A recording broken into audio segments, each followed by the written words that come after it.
Пайгамбарыбыз саллаллаху алейхи ва саллям ар бир сүннөтүндө береке бар. Бүгүнкү күндө психологиянын бөлүктөрү бар. Ой жүгүртүү. Ошо балдарга тиешелүү психология бар, детская психология деп. Ошондо ар бир таңда күн кылтайып чыкканда жана күн батып атканда таң эртең менен кечинде ата-эне балдарыны өзгөчө 7 жашка чейин, 9 жашка чейин чекесинен өбүш керек.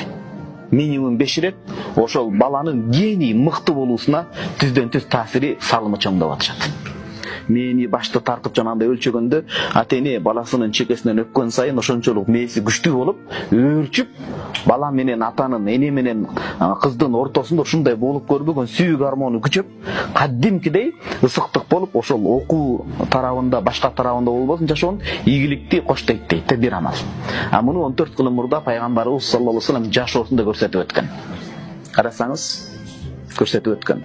Четтен бир араби, бедуин адам келип, мен сизди карап отурсам өтө балажан экенсиз дейт. Балажан дегени балага жакын экенсиз. Кудай мага 10 эркек берген, бирөөсүн да өппөдүм. Сиз болсо пайгамбар башыңыз менен бир небереңизди оң бутуңузга, бир небереңиз сол бутуңузга отуруп кучактап эркелетип өп атасыз чекесинен. Десем, Кудайым сиздин жүрөгүңүзгө мээрим бербесе мен эмне кылайын дейт. Мээримге зар биздин үй бүлөбүз, бала чакага ушул сүннөттү көп аткарып турушубуз керек.